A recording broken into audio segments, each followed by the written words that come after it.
Welcome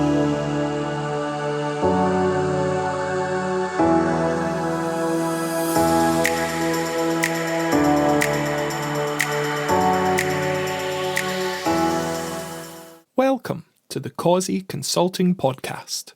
You can find us online anytime at causeyconsultingllc.com. And now, here's your host, Sarah Causey. Hello, and thanks for tuning in. In today's episode, I will be taking a victory lap. I wish I wasn't. I'd rather be recording this episode to say, I went against the grain and I was wrong. All of the hot air and hopium people, they were right and I was wrong. Unfortunately, that's not where we're at.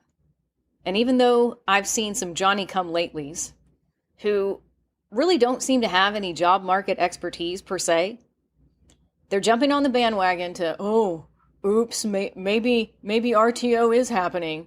Maybe hybrid and fully on-site is the wave of the future. Yeah, do you think? I have warned you and warned you and warned you for months.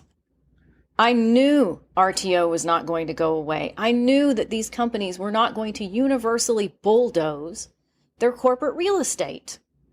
And the hot air and hopium crowd sold you, in my opinion, a big, fat, false bill of goods. I'm standing here in the manner of Kojak, sucking on a lollipop saying, "Who loves you, baby?" I would rather tell you an uncomfortable truth than to give you a pack of fluffy lies. I would rather that you rough out an RTO survival plan and then hopefully you don't need it. I would rather that you rough out a job loss survival plan and then not need it. But I think the worst thing you could possibly do is bury your head in the sand and listen to the hot air, hopium, unicorns, fairy dust, leprechauns, BS influencer crowd. Those people are not going to bail you out. They're not coming to save you or to help you out if their prognostications and their wishful thinking turns out to be wrong. So I'm going to cue him up. I'm not going to give you a bunch of false humility and nonsense. I'm going to be real with you. Sarah was right yet again. I wish that weren't the case, but here we are. Back on February 23rd, so over a month ago, I warned you. In my opinion, a petition will not stop what's coming. And I likened it to that episode of Family Guy where Peter Griffin is in a comically oversized bow tie. Lois is taking dictation for him and he's like, "Lois, take a letter. Dear Life Cereal, where do you get off? Who do you think you are?" To me, it was the same thing. We're going to write a petition. We're going to get on an angry Slack channel, and that is somehow going to reverse the tide on RTO. Really? And in that blog post, I wrote, when a boom cycle ends, it can be tough to accept reality. People want the band to play forever. Realtors who tried to convince us that home prices would only go up, and we were not in a housing bubble, are looking for work outside of the industry. Some of the people in HR trying to hype you up about the job market will find themselves in the same boat as we go further into this mess. You can try to fight the Fed and ignore the broader economy if you want to, but I sure wouldn't recommend it. And on that note, apparently you are supposed to believe that a petition or an angry Slack channel will somehow be enough to stave off RTO forever. Sorry, I don't buy it. And I was right. Some news that came out a couple of days ago over on the Insider, we find. In a leaked message, Amazon's HR chief flatly rejected an internal petition against the new RTO policy signed by roughly 30,000 employees. We told you so. Who gives a rip about a petition or an angry Slack channel? If you get too worked up, they'll replace you with a robot or some AI program. Or they'll find a desperate scab who'll cross a picket line. I mean, what did you think was going to happen?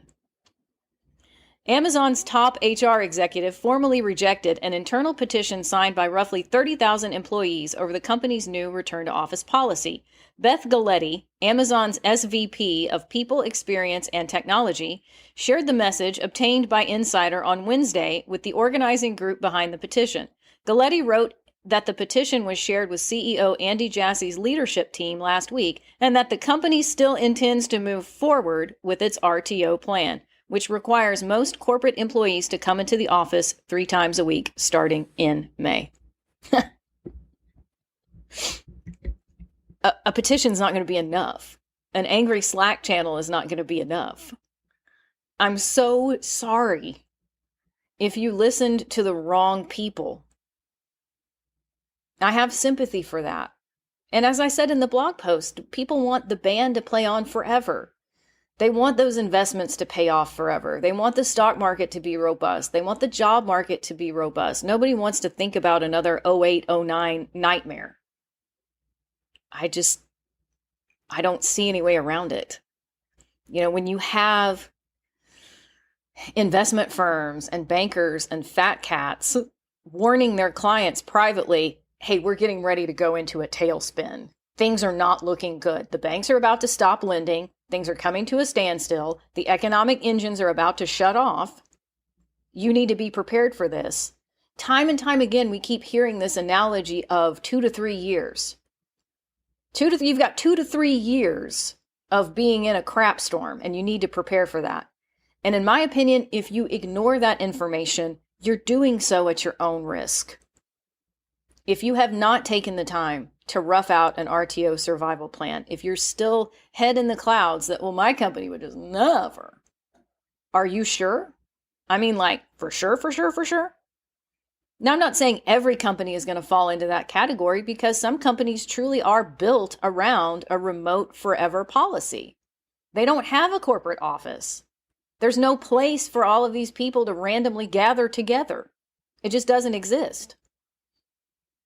Maybe you are in a position where you will be remote forever. If you freelance, if you own and operate your own business, or you work for one of those companies that is remote forever and there's not a corporate office to go to per se, you might be fine.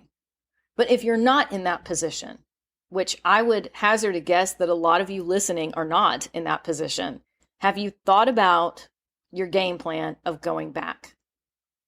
What if you decide that I'll just go look for another job? I'll just go find one of those work from home forever jobs. They're dwindling down. It is harder and harder to find a full-time W-2 work from home forever opportunity. It is. I'm sorry if that upsets you, but I'm telling you the truth. I'm in the job market every freaking day, as I have been for over a decade now, and I'm telling you the truth as I see it. I'm not trying to zhuzh up your ego. I'm trying to tell you the truth. It may not be feasible. Then when you think about how many people are about to be unemployed, I mean, the Fed's not been shy in saying they want to crash the job market. We very well could be headed into a 1970s era stagflation nightmare. If they go back to quantitative easing, inflation is prevalent. They continue to print up fiat currency like it's nothing. You pretty much know inflation is going to go through the roof. Then on top of that, you have high unemployment. 1970s era stagflation. Hello, hi, how are you? We're back again. You may not have the choice of being able to just go find another job. If you haven't clued in yet, the Great Resignation for white-collar knowledge work is over, and it has been for a while. This hippity-hopping and acting crazy all across the job market, like YOLO and FOMO and who cares?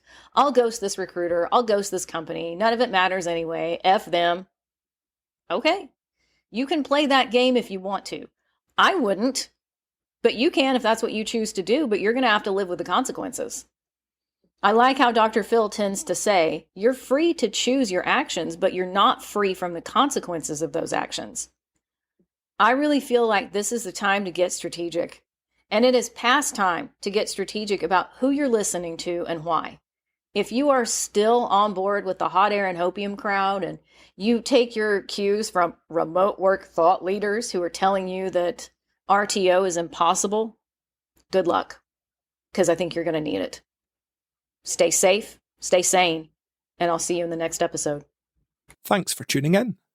If you enjoyed this episode, please take a quick second to subscribe to this podcast and share it with your friends. We'll see you next time.